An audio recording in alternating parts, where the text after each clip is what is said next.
हुने खानेको लागि सम्मान, कमाई खानेलाई आत्मसम्मान, देशको सुशासन, विकास, समृद्धि र सामाजिक न्याय हाम्रो राजनीतिक निष्ठा हुने कुरा विनम्र अनुरोध गर्न चाहन्छु। साथीहरू, जनइच्छा नै राजनीतिक प्रणालीको आधार हुने भएकोले लोकतान्त्रिक समुन्नत विचारले नयाँ युगको आवाजलाई सम्बोधन गर्नुपर्दछ।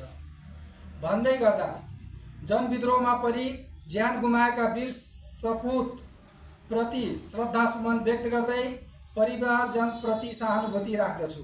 आदरणीय दाजुभाइ दिदीबहिनी, सर्वप्रथम बाँके क्षेत्र नम्बर 2 का सम्पूर्ण मतदाता दाजुभाइ दिदीबहिनीहरूलाई विनम्रतापूर्वक उज्यालो नेपाल पार्टीको उज्यालो नमस्कारले अभिवादन गर्न चाहन्छु।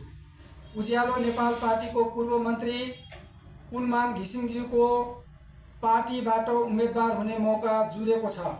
बाँके क्षेत्र नम्बर 2 को सम्पूर्ण मतदाता ज्यूहरूसँग विनम्रतापूर्वक बिजुली बत्ती बल्ब चुनाव चिन्हमा मतदान गरिदिनु हुन हार्दिक अनुरोध गर्दछु।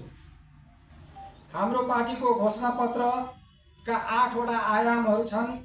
नयाँ युगको प्रारम्भ, राजनीतिक आदर्श, मूलभूत मार्गदर्शनहरू, संसदीय अभ्यासको सिंहावलोकन, पार्टीको प्रस्थान बिन्दु, उज्यालो भविष्य, संगठन संरचना कार्यप्रणाली, उज्यालो बाटो, यी 8वटा आयाम हाम्रो घोषणापत्रमा उल्लेख गरिएको घोषणापत्र छ।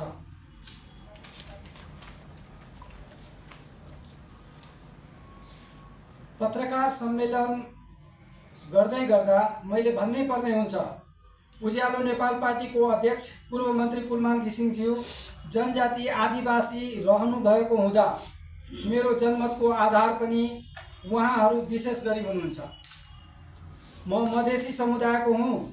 यसमा धेरै उम्मेदवारहरू भए तापनि राजनीतिक निष्ठा र सद्विचारतर्फ मधेसी भोट जानुपर्छ भन्ने मान्यता राख्दछु। म विनम्र अनुरोध गर्न चाहन्छु, मुस्लिम मतदाताहरूसँग पनि विनम्रतापूर्वक परिवर्तनको पक्षमा उभिदिन हार्दिक अनुरोध गर्दछु। बानिया समाज, कुर्मी समाज, कादु समाज सबै मतदाताहरूसँग विनम्रतापूर्वक बिजुली बल्ब चुनाव चिन्हमा मतदान गरिदिनु हुन हार्दिक अनुरोध गर्दछु। सबै समाजका आदरणीय दाजुभाइ दिदीबहिनीहरूसँग उज्यालो नेपाल पार्टी कुलमान घिसिङज्यूको पार्टी बिजुली बल्बमा मतदान गरिदिनु हुन हार्दिक अपिल गर्न चाहन्छु। बुद्धिजीवी, सामाजिक अगुवा, शिक्षक, श्रमिक, मजदुर, युवा, विद्यार्थी सबैसँग उज्यालो नेपाल पार्टीको चुनाव चिन्ह बिजुली बल्बमा मतदान गरिदिन विनम्रतापूर्वक हार्दिक अनुरोध गर्दै जय उज्यालो, जय बाँके क्षेत्र नम्बर 2 को मतदाता। नमस्कार। मैले